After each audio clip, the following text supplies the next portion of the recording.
Now we're going to go to page 2, and we see our protagonist, and she's sparring, and she's throwing a punch. Why did you decide this was the best way to introduce the protagonist? Sure.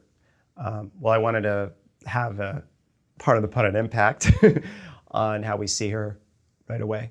You know, the next scene is of her as an attorney. She's a small town attorney. I wanted to set up the fact that she had a bond. Her husband is the one she's sparring with in the scene. We don't know till the end of the scene that it's him. We think she's just, you know, doing a sparring session with someone, but it's her husband who's taught her all this. She's proficient, she's athletic, and she's an accomplished lawyer in this small town. For me, those were the priorities to set her up, as well as the relationship with her husband. And we did it with not a lot of dialogue, more of the action. I also wanted to establish there's martial arts involved in the story. And again, this is going to be a thriller with action elements. So for me, and I think as a writer, putting as much of that in there without saying much, I think is really important. I had mentioned earlier, I think sometimes people, especially young writers, start out and they become just enamored of dialogue. And the less you can say to move your story forward, the better. Dialogue should be there to service the story, to move the plot forward, to move your character forward, not just to, I think people just will throw in extraneous dialogue just because they love the sound of it, and it does nothing for the story, except slow the pacing, as we've been alluding to. And for me, in those scenes, it was like just get to the point without saying a whole lot and expressing it in images, because movies are images. And I once, a professor of mine actually at NYU said, if you can watch a whole film with the sound off and at the end understand, then that movie's been successful. If you don't have to listen to what they're saying and you can just follow the images, that's pretty darn good. If you can say it without, Tarantino film might be difficult to watch that way, but at the same time, you'd be surprised. Even though he is such a master dialogue writer and he's so terrific with that, he can still put together a heck of a story. On pages 8 through 11, we have our next piece of action, which serves as the inciting incident, I believe. Okay. Yes. Can you talk about the moment in the screenplay, whether it was structured or not? Yeah, that was definitely structured, because that's where she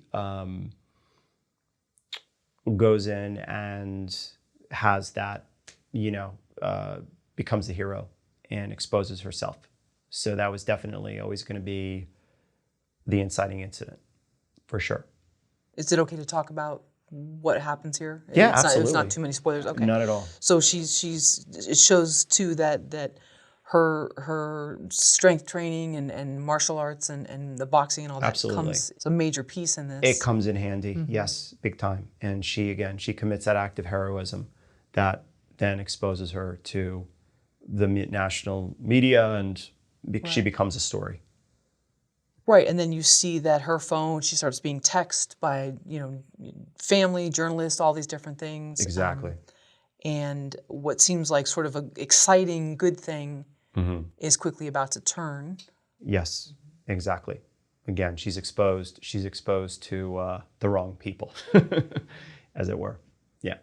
Seems like there's a lot more dialogue in this section. Yeah. Okay. Yeah, it was basically she's trying to talk this guy down and say, look, speaking to the checkout counter girl, but and then ultimately him wanting that pin that was so important to her, and that her husband had given her, which is symbolic, which is a symbol throughout the rest of the film. That definitely drove most of the dialogue there, and became the source of conflict for her taking the guy down, because he wanted that pin and she wasn't going to give it up, and she was able to take him out. I think if she had just said, I don't want any trouble, just walk, she would have let him walk. But because he decided to instigate, she had the wherewithal and the training to do that. and put them out in a very heroic way. So yeah. And the pin, sorry, that's not a MacGuffin, is it? No. It's okay. So I was thinking of a MacGuffin, it would be some type of a symbol, or so. Correct me. How would that be? What would that be called? That pin, because it interplays into the rest of it. I would just say it's symbolic of, you know, the relationship and the dynamic that she's created with her husband. Because its symbol is an Asian symbol for best friend. Oh, okay. And he gave it to her, and it's emblematic of their relationship. And their, you know, it comes to play as the story goes on that she still has it. And in the end, when, you know, again, not to give too much away, but when you do have that, she does have that final battle, it's, and again, this is in the script, that it's something that she has to, gain strength from, in the knowledge that, you know, again, she's wearing this on her heart, and it's, again, emblematic of her husband's support and her life, her new life, and how the old one is coming back, and that contrast, and she has to be strong and stay strong and hold on to the new life and not let the old, obviously nightmarish one come back for her. And not only that, but this stranger who has held up the liquor store, the convenience store, he wants that. Yes. And that's he wants to take it from her. A symbol too of, yeah. Mm-hmm. Exactly. Right. Exactly. Yes. So in many ways, it's symbolic of this is her new life, and then an evil force is trying to come and take it. And absolutely. Interesting. And it plays throughout. It plays throughout. And again, it was, it's definitely one of those things where, you know, there are a lot of people that force feed symbols in sometimes in movies, but I think it can definitely be done in a way that's subtle and still have greater meaning and to the rest of the story throughout, and carry it throughout. Are there thematically? Okay. And are there overt symbols and then covert symbols? Like I think they said with like the artist, they showed like a descending stairs when it was the economy was bad. Sure. And that some viewers, I mean, I actually wasn't totally aware of that. I was. Yeah, I think some of those are choices by the director. I think sometimes in a script we do, we will put stuff in, a symbol in of some kind. We hope to make, something tangible. But oftentimes I think the choices that directors make, or, on their set when they're making the movie, it becomes, they kind of come up with their own, they find a way to play it up, whatever it may be. Sometimes it's in the script, but other times, I think the way it's shot and, the way the set's designed, it, as we said in film school, the mise en scène sort of lends itself to creating those opportunities for symbolism in a film. How many drafts of the script did you do before you had other people start reading it? At that point, maybe a dozen. I was rewriting it a bit. Because sometimes I would come back to it, somebody would be interested. Well, I shouldn't say. Initially, my manager got it out to people. So, I mean, early, I would say maybe not that many when the first person read it, whatever it was, 7-8 years ago. And maybe, I shouldn't say that. Maybe it was 3 or 4 drafts. I went back and rewrote it a couple of times before I actually started sending it out. For sure. And again, it was a different time. There weren't, the studios, I think, were still putting those movies out, and there were still producers who were willing to put up and financiers who were willing to put up their own money, and they didn't necessarily need stars attached. They would, work with you, develop it with you. And I think it became more prevalent in recent years where they started attaching actors and directors and trying to pre-sell the film, especially in the independent world, before they would commit to going into production. What were the first notes you were given on the screenplay? My manager, early on, I think. I don't recall what they were. I think he liked my first couple, because I probably wrote a draft and rewrote it and then got it to him. overall, I think it was pretty positive. This was sort of what he had in mind. But I don't remember exactly what the detail. I'd have to go back and look for that email. I'm sure I saved it. But yeah, it was my manager, who's a wonderful guy, still is. He's became one of my dear friends. He was great because he always saw big picture. He was never a micro note giver. He was more of a macro note giver. And sometimes he'd give me feedback and I would be like, what's he saying? And then it would hit me later that day or the next day. I'm like, oh, okay. Because it would be vague, but I'd think about it and then it wouldn't be vague anymore.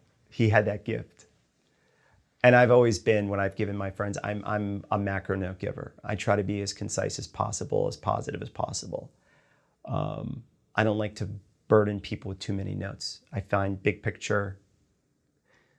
I have big picture thoughts. Try to go for maybe 2 or 3. Again, sometimes they're good. They might be very positive notes, like keep doing this. Sometimes, okay, you have to pick up the pacing here. But I don't get into the minutia of note giving. I'm pretty broad speaking, and it depends. Some people prefer that, other people don't. I know sometimes for me, I would like people to be more specific because it would help. But everyone has their own way of giving notes. So I just roll with it as best as I can, and try to be as helpful and inspiring as I can with my notes to people, and encouraging, I should say, not inspiring, but encouraging. Can you give me an example of micro notes? Yeah, micro note giving is bad example. Why is his name Bob and not Jim? Bad example. I just feel like very much in the minutia. Maybe starting to sort of, at times it's helpful, but rewrite dialogue in a way that I don't think is really maybe the prime problem in that script, where it's like, okay, we have a script. We don't care about the main character at this point. It's page 10. They're being overly descriptive. They have a voiceover that's basically explaining everything that's going on. And it's slow and the pacing is off. But we're talking about this one stretch of dialogue, or, again, maybe not the best example, but it's stuff like that where I feel like, I am always like, okay, what do I really like about this script? Always start off with that, but then say, okay, but I feel like, you have and I'll focus on certain parts of the script, like, Act 3 doesn't have a hard enough turn. Where is he or she at the end of the story, or at the end of the second act, when they have that cathartic moment that then's going to turn them into the third act? Like, really, what is that? Why they started out here at the beginning of the script, they're now at their lowest ebb. They're in the dark night of their soul, and what is going to bring them out of that? They're at their lowest point. What is it that's going to turn them? That's made it all up until this point that's going to make them make that turn, that hard turn into the third act in order to finish their story and win in the end. It's stuff like that, which I think and I think a lot of people focus on, but I think sometimes, macro notes, where we start getting again into the real minutia. Sometimes people like that. Sometimes it helps, but unless you've been paid to write, and you're getting 1,000 notes from the studio executive or producer with every line iteming every part of it. It's I don't know how always how helpful it is, but yeah, but that's just me.